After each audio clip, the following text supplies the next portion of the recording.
Hi everyone, welcome back to my lab and today's video, which is going to be a collab with my good friend Kat from Rented Fashion. She has a channel here on YouTube. We recently discovered each other through our Beautylish unboxings and I really enjoyed getting to know her through her videos. She's super comfortable in front of the camera. She does a variety of different kinds of videos. She will do unboxings, she will do get ready with me, she will do reviews, and she'll do tutorials, and it's really nice. It feels like you're sitting down with a girlfriend talking about makeup, and it's just a channel I've really been enjoying, and I think you should definitely check her out. She's so laid back and casual and just a pleasure to watch. She came up with this idea. I think that one of her subscribers asked her if she could rank all of her Pat McGrath palettes from the ones that she likes the least to the ones that she likes the most. I guess because they were considering making a purchase and trying to really narrow down which palette was worth the money. And so when she presented that to me as an idea for a collab, I thought it was great because not everybody's going to want to drop several $100s on all of the Pat McGrath palettes, and so it will be really nice to get a couple of people's point of view with regard of what is their top choice for all the Pat McGrath palettes and why that is, to see, you know, if it sort of coincides with what you're thinking and maybe help you make a decision, maybe for the upcoming sale, or who knows, just for a future purchase. So definitely stay tuned for my rankings. I will go from my least favorite to my most favorite, and then as soon as you're done, then definitely go check out Kat at Rented Fashion so that you can see her point of view with regard to the same 7 palettes. So if you're ready, let's get started.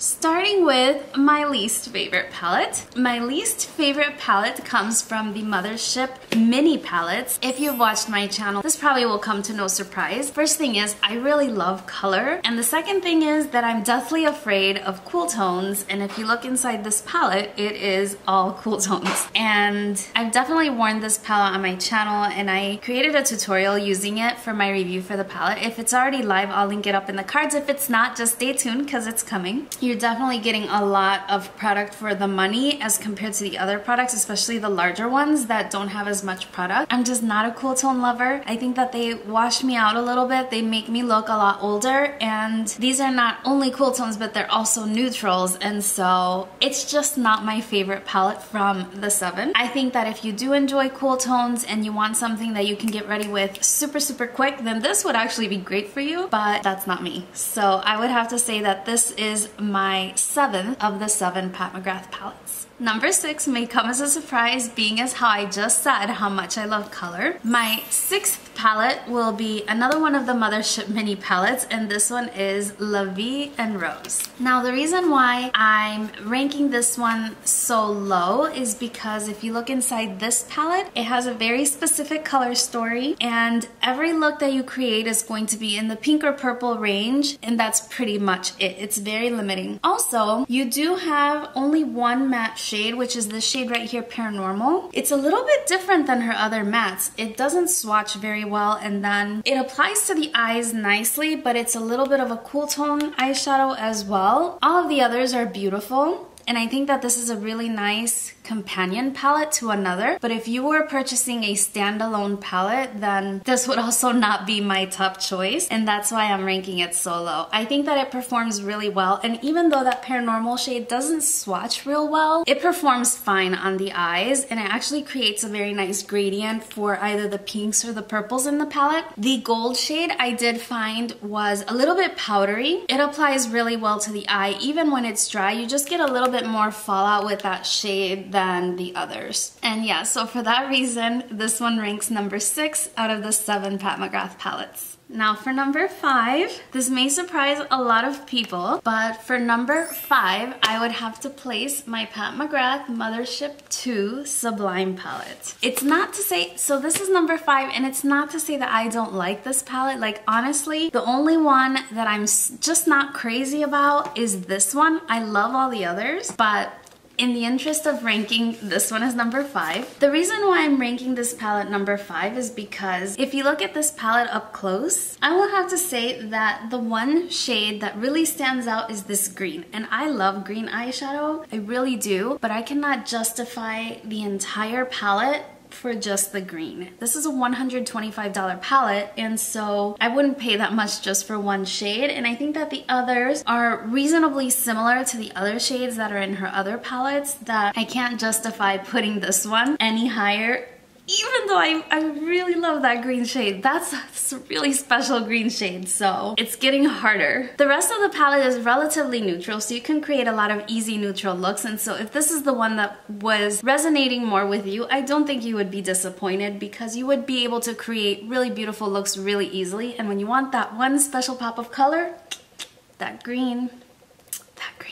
Moving right along, for position number 4 out of the 7 Pat McGrath palettes is the Decadence palette. Now, I've done a lot of looks with this palette that you guys have really loved. Like I had like a maroon smoky eye with yellow liner. You guys really love that. And this palette is a beautiful palette. It has a lot of metallic shades, but the finish is relatively consistent. They're all metallic shades. You can foil them beautifully. They apply beautifully to the eye. It's perfect quality, and in this one, you do get more product than the others. So this one, you do get 20 grams of products, where the rest of the Motherships, you get only like 13 grams. So you're getting a lot of product with this one. I don't know if the formula could be a little bit more heavy or what the case may be, but you are getting a lot more product in terms of cost per gram. For the larger palettes, this one's actually a great deal. Now this palette, I'm telling you, it's beautiful, but this is a companion palette and you do need something else. And so if you're looking to try out the Pat McGrath formula, you would be limited to metallics if you were to choose this palette. And so even though I really love it, especially for the maroons and the blue, I would have to rank this number 4 in my top Pat McGrath palettes. This is tough.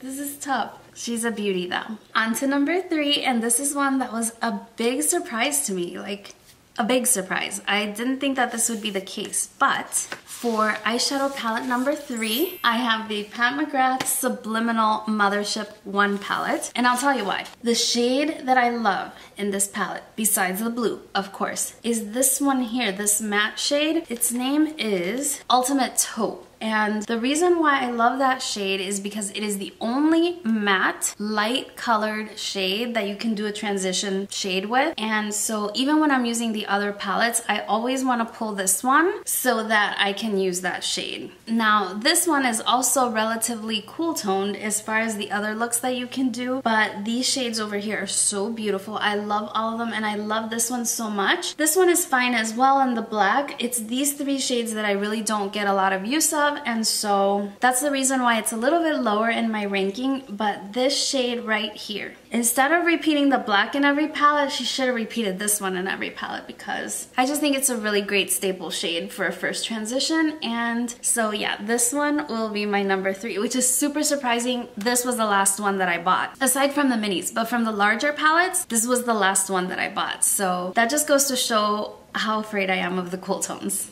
Alright, we're getting into the nitty-gritty of it. My number 2 palette will be this one. It's one of the small Mothership eyeshadow palettes. It is the eyeshadow palette that I'm wearing on my eyes today, and this one is Bronze Ambition. And the reason why I love this palette is because it is easy for me. I think that there's something to be said that when you invest a lot of money in a beauty product, you should definitely get some use out of it, enjoy it, and don't just set it on a shelf as a trophy or something to just look at. You should wear it and enjoy it, and this palette it does that for me. I can wear it, create a look like super quick. The eyeshadow look that I'm wearing today took me like 3 minutes. Well, it took me a little longer because I was filming, but I usually show one eye and then I do the other. And I did the other eye like literally in just a minute or 2, so I know that if I were to recreate the look on both eyes, it would just take me a couple minutes. And I've created other looks that are very, very quick, and they look really pretty because the shadows are just such good quality, and the different textures of the metallics, because they don't all feel the same. Like for instance, the Illicit shade, it's a little bit more dry, and you can actually use it to deepen out the outer V and things like that, because even though it has micro shimmer, it doesn't really translate to the eye. You could if you foiled it or if you put it on top of a sticky base, but that's not typically the way I use it. I typically use it as a liner shade or to darken the outer V.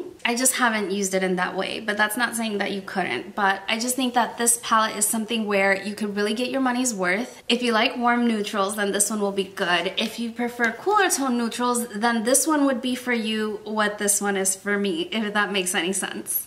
Alright, last but not least, or first but not least, first and definitely not least, is the Pat McGrath Mothership 3 Subversive palette. This is my #1, and interestingly enough, it is also the first one that I purchased. I was debating between this one and this one with the green because, like I said, I really love green shadow. I chose this one because if you look inside this eyeshadow palette, you have your neutrals, you have your special shades, but you have purple. It also, like, it's kind of duochromy. Like, I'm looking at it from the side, it looks purple, and I'm looking at it on my viewfinder, it looks blue. So it's a beautiful duochrome. And then this gold shade has a beautiful green shift. And then this one here has a purple or magenta shift. So the reason why I love this palette is because, in my opinion, this is the greatest sampling of the Pat McGrath formula. You have a couple of beautiful mattes, so you have that one and the black, of course. You have her special shades. You have VR Pink and Astral Ghost Orchid, which are beautiful shimmers. I mean beautiful shimmers. And then this one is called Gigabyte. Oh my gosh, I love this shade. It looks stunning all over the lid. It's stunning, it's beautiful. This one with the duochrome nature, this is Blitz Amethyst. So again, like on screen, it always shows up blue, but when I look at it, it looks purple. So in any case, I just think that this one provides greatest sampling of all of the different formulas that she has to offer. And if you were only choosing one, if I was only choosing one, then this would be my top choice. And interestingly enough, like I said, this was the one I purchased first. So I've had it the longest, I've loved it the most, and yeah, Mothership 3 Subversive would be my top choice. This was a super fun idea. I love doing it, even though it's a little stressful. Little stressful for sure, but thank you, Kat, for sharing this idea with me. I loved it. I can't wait to see how you ranked your palettes, and I just think you get to know something about the person reviewing it when you see how they rank things like this. So I definitely look forward to seeing how you rank them. To those of you watching, if you own any of these palettes or if you're just looking at them, I would love to know which ones are piquing your interest and why, how it sort of matches with your makeup personality and everything like that. So definitely share with me. I'm just so curious to know. Hope that you found this video helpful. It was just sort of a brief review and ranking of the Pat McGrath palettes in her collection. I hope that you enjoyed it, and if you did, please don't forget to give it a thumbs up and head on over to Kat's channel. I think you will absolutely love her relaxed personality and just really down to earth, really relatable. I highly encourage you to check out her channel. So that's everything for this video. Thank you so much for watching. If you did come from Kat's channel, thank you so much for visiting. I hope you'll give me a chance, subscribe, and check out some more of my videos. I hope you're having a lovely day, and I will see you again very soon on my next one. Bye-bye.